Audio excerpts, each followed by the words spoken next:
la plaisir nga kena oluka maestro na sens wana et puis na moment nini na moment ba pi meli héritier visa na orchestre nga na ambassadeur des États-Unis ni maestro nga na yeba ki pété que héritier a droit visa té on a clair avec air nga ina zu visa na na kena directement na yeba ki kutu té que héritier watana bazui azu visa té mais ce qui paie dès que héritier watana bazui visa té c'est pas la première fois batu ba raté visa à la prochaine fois za visa. Mikodo, presse en ligne. Né la bombe mélodie a bien et naïe la bango pe que musicien rose un peu poli et surtout dans la génération na biso rose un peu poli et na me capé pour renforcer ba nos côté mais qu'on travailler parce que génération na biso on a pas problème il faut tous appeler ba disque d'or et la génération na biso photo mérité pe ba trophée ou ba grand peu bazoa il faut tomber dans ba grande salle il faut tout ça la paix makambo mo boy ya on a Patrick Beckham et tant courageux nazo ça l'effort na meka ko renforcer la génération. Mikodo, presse en ligne. Qu'est-ce qu'il a fait à ce que pose au na moi comme visa oyo et comment des problèmes on dirait Beckham a bonné mutu pour na visa avec visa na qui nominé na Apawa na États-Unis voilà na Los Angeles a qui nominé na nzembo na mo bonemba c'est le moment na nzembo na mo ya mama. OK. Nde basala ki organisation na bango kuna nde batindela une invitation bango nde ba pesa nga visa. OK. Avec na maye sur la surprise na kina otala. Oh, mais ceux qui bango nde ba pesa ki au visa, vous a qui nominé, mais qu'est-ce qu'il a fait? Mikodo, presse en ligne. Pas contre ngande ba mona on kina sali mabe. Lelo oyo to monaka par exemple to monaka héritier Watanabe so kazui nde autom album Ange mi démon na mona ki akenda kotala le roi de la forêt a sali orthographe meli champagne donc et ça la plaisir mentor na yo oyo orienta ki lo mobwe ezokende na réussite et ça la plaisir nga kena oluka maestro na sens wana et puis na moment nini na moment ba pi meli héritier visa na orchestre nga na ambassadeur des États-Unis ni maestro nga na yeba ki pété que héritier a droit visa té Mikodo, presse en ligne. Comme wana baxelanga elote na carrière mais et ça la nga plaisir ya bon moto moni lelo oyo soki oza armo oyo patron na yo a pesa ki chance et que zo kenenge zo kende boy et c'est pas facile na ba une année et demie mais la carrière na za quand même ya ko sa tête là ba musu ba sala ba 4 30 ans musu ba na cause à moi na moi rapide que bango c'est grâce à maestro comme on a maestro Mikodo, presse en ligne. Tu n'as pas dit ça? Pourquoi vous avez peur de affronter ça? Même sur le bien, on t'occupe qu'on dit que c'est important. Nada artiste et musicien. Voilà. Avec les nada boy combien de stade des problèmes mortés. Voilà. Au est important, et ça que na bandi carrière sika, il faut na zwata na ngai ya ko créer ba fan, ko créer ba nini, ya on nazo sala siko. Mais ceux qui se présenter par exemple, le stade se présenter ba bengi Mikodo, presse en ligne. Bonsoir et bonjour, chers amis fidèles téléspectateurs de la chaîne Molière Télévision, Canal Plus 345. Chers amis fidèles téléspectateurs, une fois de plus, ça fait beaucoup de temps, nous ne sommes pas ensemble, une fois de plus. C'est aujourd'hui que nous, les journalistes du Congo, autour de la Aura Kinshasa, dont nous avons nos chaînes déjà, autour de la Rabel est bien géré. Mais aujourd'hui, tout ça, les grands plateaux ensemble avec ma consoeur pour le compte Yakune 24 Rosette Katombi. C'est avec elle, Neto Mega Komanyola Moké, selon l'ère à laquelle vous allez nous regarder partout dans le monde entier. Donc nous avons notre invité de marque aujourd'hui, Yinem Takangi, émission Mobimba. Et émission Mobimba, parce que Tobo Koko, c'est ma partenaire. Au PIB, au Nité, au Solanaï, c'est un artiste complet, mais tu crois que nous sommes en communé avant-hier.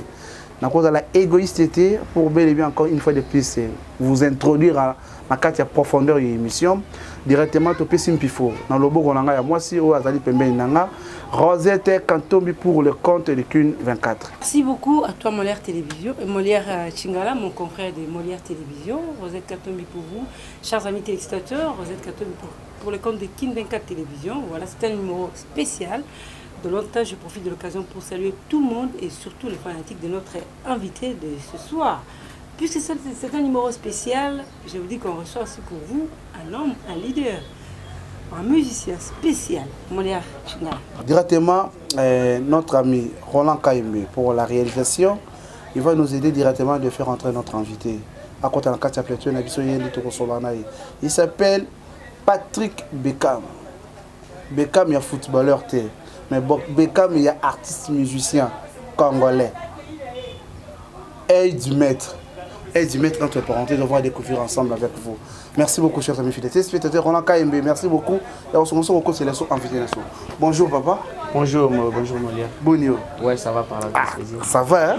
Ouais, Nzambazo Sunga, Nzambazo Batela, Moni, sans Nzambe Mobulo, le maestro. Voilà.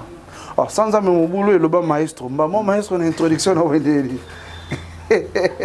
Bon, sans Nzambe Mobulo et le Rosette. Et le Rosette. Apparemment, maestro, on a comme problème. Et comment problème? Le lobby carabou, pour la nino lobby maestro. Donc, nous comprenons que c'est de Congo. Mais vous avez changé de chance. Après, dernièrement, on a eu un contrat dans la belle là. Non, on a un contrat contre Silaki. Et Silaki? Moni. Au baninga maman choix avec contre Silaki contre Sili mais famille à famille. Donc voilà, na rôle on a villageois pour contre Silaki. Donc voilà, naza ce qui les locaux naza le contrat on taper c'est grâce à maestro né dans la carrière solo. Donc on a ko changer on a changé d'identité, on a changé moto pour contre Silaki. Donc voilà, faut qu'on ait reconnaissant na bola monta salelio. Voilà, il faut qu'on ait la reconnaissance de Bola Montassa Lelio contre Sili, bien sûr. Qu'est-ce qui a fait que va arrêter quand on va renouveler aussi? Parce que va sentir que va couper mes apparemment.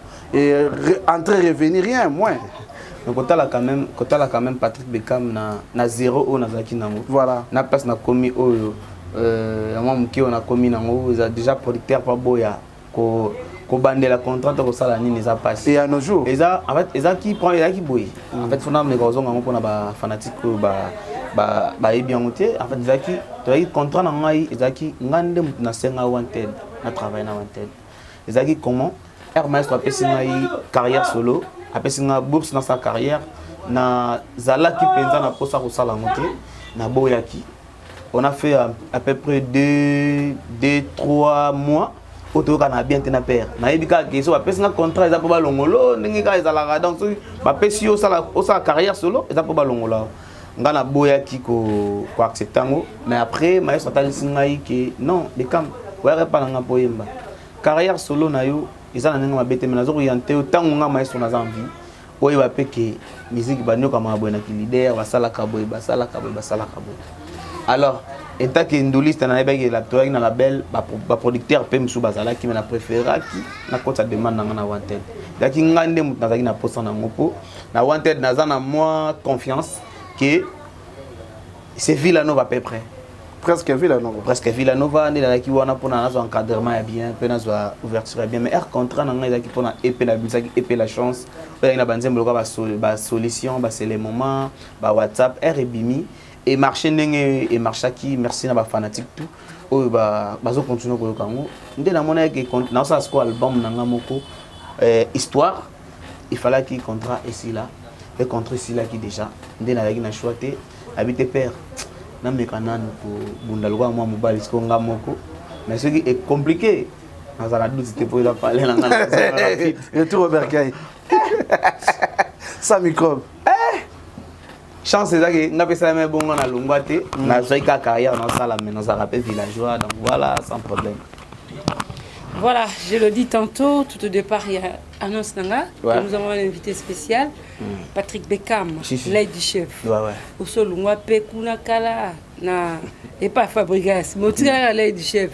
Il y a moi, je Saloma Kassi, il y a moi, je peux Moutouma Kassi, pour ce Babiga l'aide du chef, on pense directement à Fabregas, et c'est là aussi, rapporte un plus par rapport à la carrière. Non, même pas. Comme Boana et Baxelanga, il a été dans la carrière, mais ça a plaisir à bon moto. Les locaux ceux qui osa armo au patron na yo a pesa quelque chance et que zo kenenenge zo kende boy et c'est pas facile na ba une année et demie mais na carrière na za quand même ya ko sa tête là ba musu ba sala ba 4 ans musu ba na cause moi rapide que bango c'est grâce à maestro comme bon maestro pesa ngango er na bandi carrière abi osa l'honneur du village l'aide du maître na li soit maître donc vas-y bonne chance ça la en tout cas pas père musical à personne combat bon et là comment mon frère dans plaisir donc na garda ngo bien na battre la ngo liki ya ngwana to mona ki ba réseaux sociaux aussitôt il peut-être il y a que pose visa aux États-Unis non pour ça qu'on va faire nomoko oui qu'est-ce qu'il a fait à ce que pose na zanga moi comme visa oyo et comment des problèmes on dirait be kama bongi muntu kuna visa en fait visa na ki nominé na Apawa na États-Unis voilà na Los Angeles aki nominé na nzembo na mo bunemba c'est le moment na nzembo na mo ya mama OK nde basala ki organisation na bango kuna nde batindela une invitation bango nde ba pesa nga visa OK avec na maye sur la surprise na kina otala oh mais ceux qui bango nde ba pesa ki au visa ça qui nominé mais qu'est-ce qui a fait à ce que aussitôt du visa OK non mango qu'est-ce OK non soupa pas les bateaux ba interpréter ba biga yem ta aider bateau baza contre ngande ba mona on kina sali mabe lelo oyo to monaka par exemple to monaka héritier Watanabe so kazui ndenge autom album Ange mi démon na monaki akenda kotala le roi de la forêt asali orthographe meli champagne donc et ça la plaisir mentor na yo oyo orienta ki lo mobwe ezokende na réussite et ça la plaisir nga kena luka maestro na sens wana et puis na moment nini na moment ba pi meli héritier visa na orchestre nga na ambassadeur des États-Unis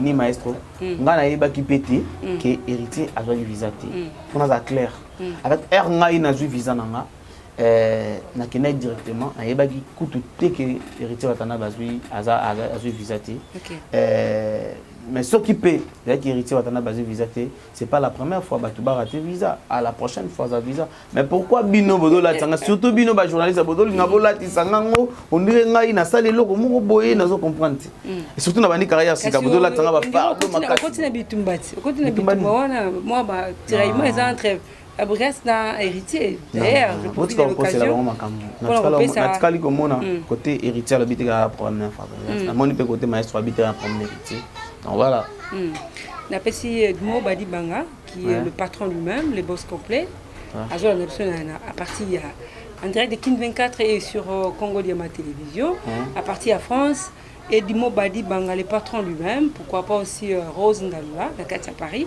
Balandi Bissot, je crois qu'il va se développer. Voilà, très bien. Alors, Patrick, je crois qu'il va passer le micro et pas il y a Ndekonanga Molia Chingala, leader aujourd'hui, charismatique, comme on le dit actuellement, partout les autres qui ne savent, les autres qui ne bien. Merci. Tu as habité dans ta carrière no solo bandi. Qu'est-ce que tu vas apporter?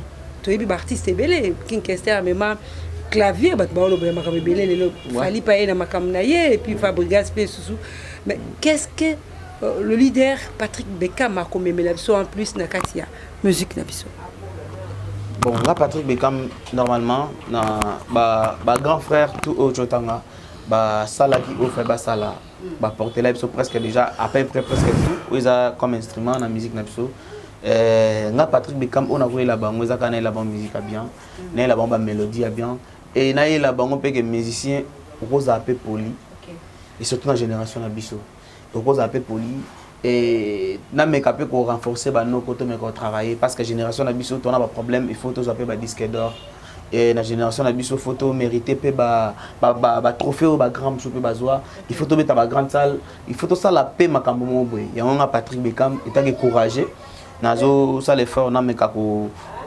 renforcer la génération et ça l'a bien quoi voilà voilà pour renforcer la génération ça l'a bien on sauver le monde maloba mutuna ende konanga lobi concert nanga Rosette Kaltombi au lobi le mot quoi génération no base à la paix poli c'est que génération no boza plus de ba impoli et belé en tout cas on a France à clair génération c'est dire quoi d'abord c'est bon c'est dire il y a ba comportement na biso kaka ba biso ba c'est que entouré na bino na ba présent no ba entraîner no mabe non même pas et non vos parents même pas ne mingi uta kutu mingi na bandako président na entraîner on se comporter na nzelata ya relaxo kake excuse faut imba na ba note musicien dans la Ma éducation et Mais quand vous avez un problème, apparemment. Non, je te dis la vérité. On a pris à tout, hein? Je vous dis la vérité. On a pris à tout. On a assumé ma responsabilité à propos, non? On va dire, notre bagage, ainsi de suite, ok? Non, quand tu as un président, il faut bien. Voilà. Et surtout, il faut composer bien. Il y a une répétition à l'air. Voilà. Il y a une éducation, il y a une éducation. Il y a parlé. Bon, est-ce que vous pouvez nous aider? Le coup, du point de vue impolité, c'est ça ma casse. Aider Bissot. Aider ça na selon l'alphabet, banata na première lettre du bosso na suka. Toi, il va y avoir nani. So autant à comme on a vanté. Ah non. Oh, yo c'est vraiment comme on est grave. En fait, remarque nanga. Parce que c'est profond. Nga na loi pasteur d'église. Pasteur d'église à le baptême jamais Stère Judith. Nzamba la sanga le bola la gnas frère Christian. À le banonti. Voilà. Makomo na pas le bikaka. Bon nzamba lobi faut ko kima masumu. Faut pas ko lala ka boye na manani. Ah on peut se ka juste ba conseil mo boye boza la fait dans le bango. Il y a des frères sous au peu basala impolitesse sur la té mais tout en musique et dans master sur la paix yoko lingo o loba direct kotaza ameki ko kanisa on ndenge musu kompe makamsusu yango moni na opesa ka conseil en général ba grand soupe ba biki bazara impoli to bazara nini ba ko profiter pe na message wana ba meka ko bongisa po musique na biso et meka ko kende liboso donc voilà musique na so po kende liboso merci beaucoup bino tout bozaki na ville nouveau aujourd'hui so totali bien Fabregas azapi na bana tolongo la polémique tolongo la les à côté donc surtout tali wenge maison mère wenge BCBG quartier la tête babimisi bana Fabregas il peut vivre son âge et vite dire à musique à carrière solo na jusqu'à nos jours abimisi bana totanga babekam totanga bina filé tozotanga Ibraton piana na suna bosani musu sona kenda na bosani ba komo bazé belé na ba 10 match tanga ba 10 match ba Bouchou ba Thierry Migler ba Materazzi mais open tanga liso tanga ba wana Lorana ils sont tanga déjà on tanga sinde te kosala ka continuité ba Seda Capo ba 3 jours bazé belé alors ba Adada donc voilà ba quand l'intelligence, la sagesse, la sagesse aux anangos, bois nous anangos. Tu peux pas réunir tout le monde là. Bon, honorer votre papa. Bon, ce qu'on dit. Quand ça n'est pas comme on dit, biso ba jeune, toi na âge à puberté non. Voilà. Comme ça c'est une amitié. Toi na âge à puberté. Moi mingi tende tu vas biso ba conseil c'est ça déjà. Même sous toi ba âge à puberté, moni roza la lobby ni kam na nenga bien. Ya me miango na ndenge mo boy. Et ils ont un master moko. Na botanga kombo na ya zapeka chanteur aza musicien na biso ba to tu nepika Villanova a renommé makasi a ebani pe si da jour mon boy a benginga na yamite asali ce qu'on appelle ce téléphone final na poche ce pas benga ki susu a kansa na yambi na nte ando tonganga na oyo qu'est-ce qu'on a nazuka on a enregistré nga enregistré nazuka tata comportement enregistré minga bina fini nazuka kaka nazuka après na kati elle a rappelé a bossani kana qu'est-ce qu'on m'a ramonté à l'obine solini kana ah bon et dans mon puberté là ba mususu yozo za frère vrai yi azo autant mususu pour nailo mon boy donc vie est compliqué mais na bi qu'avec le temps toko sangana na biso wenge sangana après 25 ans biso tam mususu toko sangana biso après 3 ans après 2 ans pour honorer votre père surtout quels sont vos antécédents qui camarades oui quels sont vos camaraderies ya bomwana bolongola wana qui camarades non moni qui camarades eza qui camarades wana eza privé mais professionnel surtout dans un professionnalisme dans un professionnel maestro za papa na biso lelo oyo soki batala Patrick Bekambou na oyo omona ke villageois Villanova merci soki batala en fait ils ont longola courage ya rosa non impoli déjà ils ont longola courage ya ignorant ils ont longola courage ya ingrat en fait et là ça que na ça la paix lobina tonga pe école comme Villanova. On a créé voilà. Voilà. Merci beaucoup. En entendant ma sœur Nanga Rosette à son micro, vous êtes aussi capable d'affronter Stade des Martyrs. Parce qu'on a déjà toujours un message circulé pour les réseaux sociaux. Est-ce que tu es responsable des réseaux sociaux? Mais ça, tu vas passer dans les réseaux sociaux. Est-ce que on a qui on peut quand même, non? Au moins, au biopolitaire, on est capable de quoi affronter. Est-ce que c'est vrai? Non, je n'ai pas dit ça. Tu n'as pas dit ça? Pourquoi vous avez peur de quoi affronter ça? Même si le bien, on dit qu'on dit pas comme ça. C'est l'important. On a artistes et musiciens. Voilà. En fait, nous avons des problèmes. Voilà. C'est important. Et ça que dans la carrière, il faut attendre créer des fans, créer des nini. Il y a un haut dans la cycle. Mais ceux qui se présenter par exemple, le stade se présenter, il y a des frères qui ont million Abraham. Avec le stade. Avec le stade. Ma bêta qui stade. Abeta a levé les rideaux. Oh là là. Bêta qui quand même assiste. Abeta a levé les rideaux. Abeta qui stade. Pas étant que leader, lui-même en fait. A levé les concerts. Mais c'est qui le cola. Bêta qui stade. Après 5 minutes. Quand on parle dans la langue l'autre fois, Inosbi, Azoloba makambu ya stade ya Bilkington, biso beta stade. OK. On a orchestre. Ouais, héritier watana bendazana, a beta stade. Voilà. Fali Poupa, à Beta Stade, va faire rigolo à Beta Stade. En fait, il y a bon. Bazolo Banin, pour Beta qui n'a pas ensemble. Très bien. Donc, au Beta Stade, déjà. Non, pas Betty. Voilà, c'est bon. À Beta Stade. Donc, c'est-à-dire par là, tu peux dire aux autres, c'est artistes musiciens. Naina Sunga Patrick Bekam. Voilà. En fait, en général, on a organisé un événement, concert avec le président Fali Poupa. OK. On a pas Warrior et les fanatiques, tout la bonne musique, parce qu'il y a en général. Mais l'artiste au Babeta Giwana, côté Bazali, Baza peut fier que Babeta Stade. C'est ça. Donc voilà, donc Patrick Bekam est prêt aujourd'hui à cause d'appel invité dans un concert héritier au Tanabe. Pourquoi pas? Dans le stade. Ceux que nous avons invités, pourquoi pas? Ça ne va pas te poser des problèmes? Non. Avec ton ancien patron là. En fait, côté de Ali, Vino Bol Nabolo Baké, Patrick Bekam Nazana. En fait, maestro dirigeant. Non, en fait, c'est juste une question. Non, c'est vrai. Côté Boza, en fait, non, maestro a dirigé un maestro Aza. En fait, Nazo Baté, bon, ça, c'est quand même que bon, mais ça n'a pas malin, mais bon, mais ça n'a pas passé la génération d'Abisso. Bon, mon agent, moi, jeune, Adondima, jeune, au Abimisi. En fait, et ça, c'est malin. Ouais, en fait, maestro, Aza, mentor, maestro, Mutabimisi. En fait, maestro, thème dans la décision. Wana naza clair, nous naza capable ya kokende, ya kobeta, ce qui président fallait à benga na beta na stade na sans problème. Héritier Watanabe sans problème. L'obito au monde à la télévision sans problème. La conseil de moi stade. Pas de problème sans attendre. Pas de problème sans attendre. Hésitez pour Annie par rapport à Ibato, hésitez pour quoi? Ah, donc ça m'a sonné Mikolo. Ma soeur stade. Mais pourquoi on va affronter stade? C'est déjà comme non non, le bat, tout ça m'a sonné Mikolo un sens ni bat. Bazo beta pe ba beta. Lequel parmi vous? Ba frère, ça va éviter dans ma camoufle, c'est bon. Mais le stade, je crois pas que bako signant aussi quand même. Lequel parmi vous Bana Fabregas? Oui, mais Fali pour passer le stade après combien? Attends, 18 ans. Netebi. Donc voilà. Tebi a 8 mois de temps, 8 ans vraiment et puis le loi salaire on réussit total. Mais lequel parmi vous Bana Fabregas ou Babima ou avec Célé Makasi?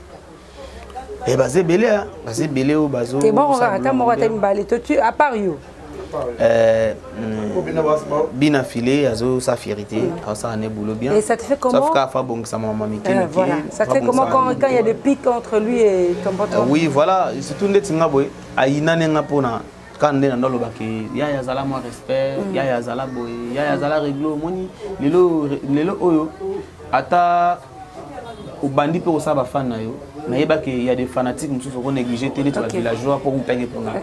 Bango nyon ça va faire partie de la carrière na yo. Comme ta concert moi bango peut ba soutenir yo.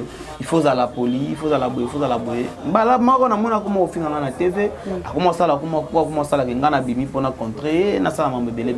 Mais comme conseil en tant que frère, na yebi ka ça la boulot bien. Il y a ça la boulot bien, il va avoir ça la boulot bien. Non, tu bien na société. Obi non, numéro pour Nazan dans société. Dans numéro n'a été, dans numéro n'était, na Ebicart. Na changé phone, mais il peut changer ma phone, tout ça mais à l'époque quand tu bandais carrière sika, il y a bandé carrière, nazo to solo là bien. Wana ndé tu bandé ko ça na numéro, mais après wana na mon andi a changé numéro. Et donc voilà. Histoire, nouvel album. Histoire, on a préparé le premier album. Voilà, premier album, on a préparé en go. Moi, je suis featuring les Kati. Normalement, je pense à ça. Dans ça, je vais featuring un artiste. À part ça, nazo mekakota la pète quelques artistes à Libanda. Oh, bako et après bacha voix, ça tout ça la moi mélange échange à culture wana pour et ça la moi bien pour la musique à Congo. Oui, puis que bon, on a côté d'attendre on a nani, nazo mona ba page la publier Patrick Beckham avec un stade de Martyr. Et ça lui bien. C'est qui m'a bien. En tout cas, na comment Congolais linginga. Comment kanisa bongo pour na en tout cas, c'est plaisir. En fait, et ça plaisir mais ba fan na ngai toujours travailler, toujours bosser. Nous avons ce stade, donc il y a un problème. Espérons quand même après Héritier, comme il fallait retourner le stade de Martyr, et comme Héritier peut calamité le 25, je crois que Toyo a fait Fabrigas, on a un village de Sopé, espérons quand même. Le stade, maestro da beta stade, maestro na 20 mai. Non, il y a beta stade na 20 mai 2000, si je me trompe pas en 2018, sorti il y a Fibo. Le beta stade du 20 mai. Ok. C'est quoi un binôme qui est dans le stade de Martyr. Mais je crois qu'espérons quand même. Vous avez invité. Tu as un concert pénal. Et ouais, vous avez invité. Il y a Renaissance, je crois. C'est bon aussi. Le beta qui concert. À part Bisson de beta voilà. Mais bon, ça ne dérange pas les villageois basés belé. Il y a stade déjà. Ils ont concours, ils ont concurrence, ils ont moto harmonique capable. Harmonique c'est bon, on a ko beta. Neti motona tembe à lobby kazobeta et pas sentir kaza capable à Monique fa beta mais warrior va qui faut beta on est capable donc voilà mais penses-tu vraiment il y aura la réussite la concert héritier tout comme pas comme artiste maintenant comme autant congolais pourquoi pas plein pays parce que Bazo il a plein réussite ça là on est en promotion dans la musique déjà ça la musique a bien au tikali wana soit ça dit promotion marketing a bien et batu baroya réussite aux ala voilà. Je crois que tu communiques ok lentement pour te chiter dans la biso. Merci. Le temps pour moi de donner le micro à mon confrère Molière. Je remarque que les gens qui nous suivent de partout. Patrick Beckham, un bon chanteur. Mais évitez ceux qui ont un extrait vocal non miké sur ça là. Il y a ça là qui est batu baye bilayo. Au 500 en 1 ou 2 minutes et ça là bien et puis ça moi. Bon, les lopénans na lingaki, le quoi botoa na studio. Je crois ingénieur à fond la machine. Nous attendons extrait.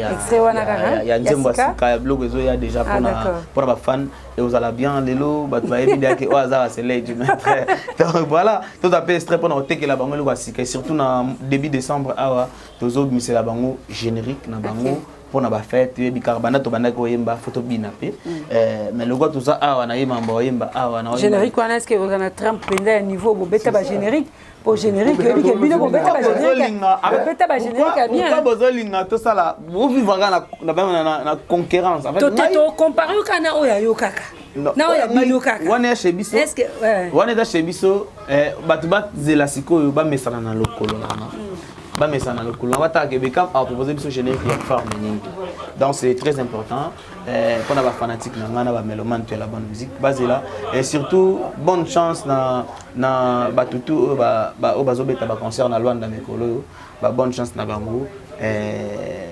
Maestro Aza le 17 maestro ngana utobeta na Angola na betaki les 3 les 5 na betaki les 24 na 26 na mois de juillet na betaki na utobeta na Angola là na souhaité bato baza ba beta siko neti fila nova chez biso to bato robeta les 17 na les 18 na Atlantico décembre en tout cas na bengisi ba chancer ba villageois bozala wana tona sko parler na biso botonda wana belé na Atlantico voilà bien voilà na Atlantico toyo na bien et bozala bien makasi chers amis fidèles.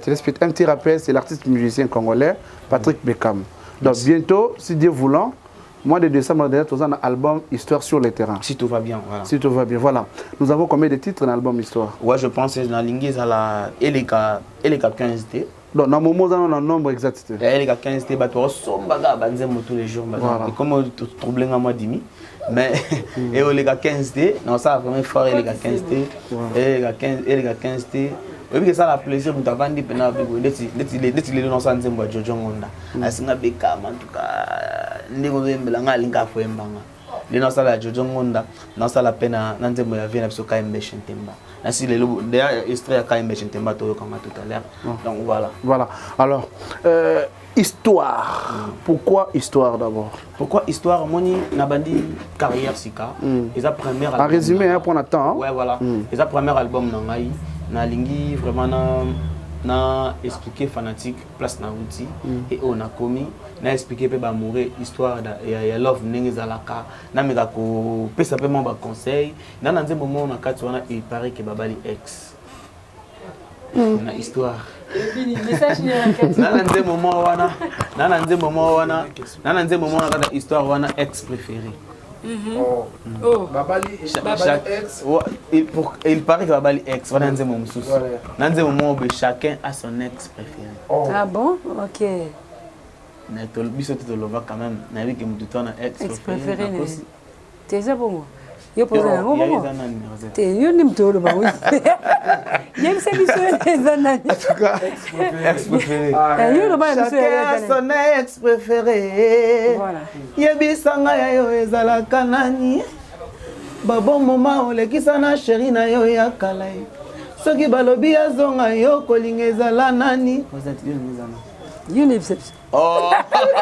Ngala zo yemba wala ba question kaka. Avec la histoire va base de la pena. Base de la pena la ko yela ba mo matière à sika. Ex oh babali ex. Moi pratique. Chacun son ex préféré. Donc voilà. Babali ex. Oh, il paye babali ex. Non, il y a tout ça de street nessa maman. Tu vas pas quand il y a quand même chez toi. Tu comme tu pour sans problème.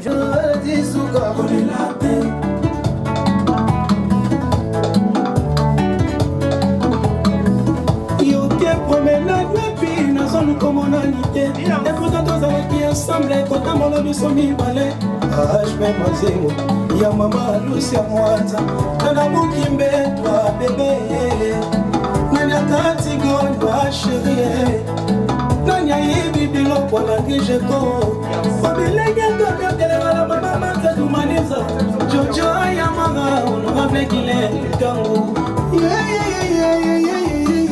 connais la tête, chérie, on est la tête, toi mon qui baissait, on est la tête. Mais batali ouais, me gâte fonction. Ah, si d'accord malade, il va bon moyen moto. Na pesa qui est bon, moi ça la langue de solungi. Quand même je t'aime, on a bien mal sous-souté. Public catholique en moyo, ton chaudel, a commis serviette de l'autre. La zone est sous-sous, vas-y pas ta bagangi. C'est déjà la fin de notre entretien. Merci. Je masque que les téléspectateurs Balandi Bisso besoin un petit mot de ma part pour le compte peut-être de Kin 24 Télévision. Je crois que mon frère Molière va conclure aussi de sa part l'émission.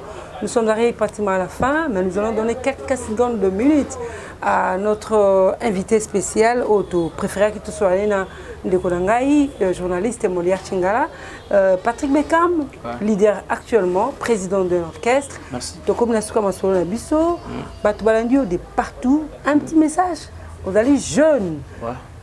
Le lopé dans beaucoup de Bisso a besoin de message pour tout cela peut-être les jeunes aux continuer à l'insécurité, surtout on les appelle actuellement les Koulouna. Message nous allons pour repérer ça bango. Le lot c'est la musique na yo oyo ezo permettre yo bato belé ba yokango le lot pour lobby ba jeune belé ba yoka. Message nous allons pour les jeunes congolais ou ba se donner peut-être na makambo belé za désordre et puis un petit message par rapport à ba mélomane na yo d'ici là déjà album le bima on va se bango. En tout cas, un petit message pour nous yebisa bande konanga. Il faut que tous soient fiers, nous tous soient congolais, surtout na ba congolais. Bande konanga en tout cas pour ça la désordre ils a penza malamuté. Ils a penza malamuté na sens nini. Moni vie mutu nyonso azana abunda pour na réussite na ye. Tamsu mutu abnokwami azu salaire na ye azonganda ku kangi bokale bobotoli et ça la bien té botali charge oyo aza nango te ta mosusu mpa kozala mbongo wana azwaki mpo kekosunga ta mosusu motu mo aza na hôpital falaka abatela vie na ye akokufa mpe kaka mpo bobotoli mbongo wana esalaka bien te ta mosusu bomoni motu bobotoli bozokisi en tout cas entake bandeko biloko ya bongo vome kutu kosala yango ata soki boza na mposa kosala bongo bokomi basoda boki kote baguerre ezali bolasi rage wana bobundeli mboka ekozala bien mais kosala yango na bandeko na bino en tout cas ezosala penza pasi et surtout aux congolais aussi ndeko no congolais okisi en tout cas esala penza bien te soki bokotika bokoyoka ata conseil ya moto na bino Patrick Bekam et vous allez bien pour ko sauver kaka mboka na biso ebetama masolo na un petit message pour la est le but à Robenga on a Goma qui sangana que le bête c'est quand même ouais message ezali message à paix ali nazo penser sur yango si tout va bien sur nazuba moyen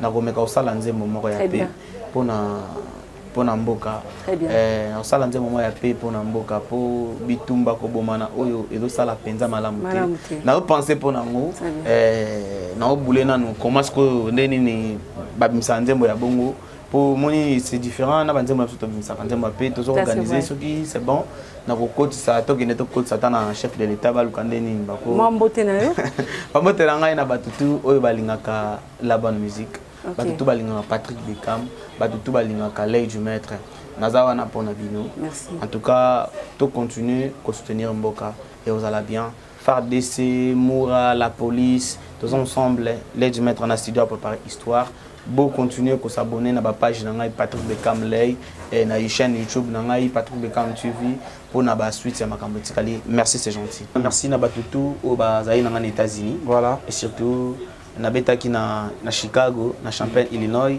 nabetaki na Dallas na Champaign nabetaki le premier na Dallas nabetaki le 5 ngamo na koma kin le 8 en tout cas merci na geste tout bosalaki vous livrez combien de concerts deux seulement deux concerts kaka na salaki deux clips kuna na salaki pe na avancer pe na studio côté kuna donc voilà merci na gentillesse tout bolaksa ki bolingi na Patrick Bekam na artiste na bino à la prochaine fois na ya sous pour continuer pour la suite voilà bila tourner en ngeza positif na kendela ki makambo ya na ki nominé na APA Award et ça dit que ba concert wana botamine na comment kuna batali ki okozonga boeti na la kinga moko baluki ba artiste kuna ba accompagner nga merci na ba artiste tout ba accompagner nga kuna on a fier ya ozala ndeko na bino donc merci voilà autant les caméras na biso question de curiosité autant la biso te tala ka caméra na wa biso non ouais et dans la motuna moko boye olinga ki pendant durant cette émission to tuna yo mais motuna to tsali ko tuna ngote parce que zo motuna na comme ça ngo question no moko me poser question me répondre en tout cas Patrick Bekam félicitations na musala na zo sala c'est pas facile la génération na bino ba jeune boy au bandi carrière sika ozo sa pe fort ozo déplacer les lo visés à rapasi au BTP tour OK au BTP aux États-Unis aux Zongi donc to za na pour ça lobby OK au BTP na France ndengo kendaka na maestro na 2021 donc voilà et ça là vraiment bien biso Bekam biso ba fanatique na yo to linga komingi voilà merci beaucoup to comme inasuka émission merci beaucoup na Patrick Bekam un petit rappel à nos fidèles téléspectateurs chaque samedi 17h30 dimanche 23h25, lundi à 11h21. Molière Télévision, Canal Plus 345. Mokili Mobimba partout dans le monde entier. Et au super temps, on a vu sur YouTube, au Betty Microdor Presse en ligne. Ce qu'on a dit sur l'intégralité de l'émission, et vous allez mal à ma casse. Donc, les tout derniers messages phares par rapport à l'émission et puis à tes fanatiques. Merci, l'émission elle est tellement bien. En fait, vous poussez un mingi tena lo bamabe, o ne kosa erreur, o ko bebi sa pe carrière nanga. Bo orienter nga ndira bien, merci. Merci, mais o ba monique na lisé bango ba excusenga. J'attends sur façon de parler, ba comprendre pe na bandi carrière sika. Na makambo su pe ezala normal na kosa erreur, ba tenir nga rigueur militaire. Toujours répéter n'est-ce pas les paniers na 8e mairie chaque mercredi. Na bengsi ba fanatique de la bonne musique, ba yaka. Baya kota la biso et vous allez vraiment bientôt bandara 16h à 23h na répéter chaque lundi na résidence na Pigeon donc voilà on est dans la répétition police toi na studio Mikolo presque toi na semaine toi na 3 séances 3 jours à studio là toujours vraiment ba programme nous vraiment calé na ba boulot pour temps ils ont déjà tout chité vers pour notre album d'Abisso. Merci na batutu bazo soutenir Patrick Bekam de près de loin tous ensemble. Vous abonnez à la page, vous pouvez faire des conseils et vous allez vraiment bien pour la génération, pour la lobby. Merci. Voilà. Merci beaucoup. Tokomi Nasuka ya émission na biso ya Mokola lelo. Vraiment vous allez qui belé makasi ya Rolanda biso. Un rendez-vous à ne pas manquer pour ce mois le 19. Biso nous na MK avec l'autorité morale Godard Montemona plein de bonnes manières. Banakin parti à Sikangone et en marche pour le progrès. Parti Mounene pour soutenir la vision chef de l'État Félix Antoine Tshisekedi Tshilombo. Godard Montemona vous invite nous surtout Banakin propre. Merci beaucoup Toké na loi là-bas. Kuna na gouverneur Maman Fifi Masuka Saini femme béton. Azaki déjà aux États-Unis, a déjà des retours. Donc, toujours merci beaucoup, chers amis fidèles téléspectateurs. Qui commence bien, qui finit bien. Nous vous retrouvons au prochain numéro. Allez, portez-vous bien. Bye. Nous sommes arrivés pratiquement à la fin. Nous avons invité la mission Boété. Merci vraiment, malgré ma multiple occupation. On dit quand même que tout ça, c'est un plateau spécial. Nos confrères Molière Tingala. Merci à vous tous, chers amis téléspectateurs. On a du début à la fin. Roland Topessio, merci. Topessio Hiérarchie 24. Merci beaucoup. Merci encore une fois de plus. C'est battu sur plan Libiso. Au revoir. Portez-vous bien. Bonne suite de programme sur Kin 24 télévision.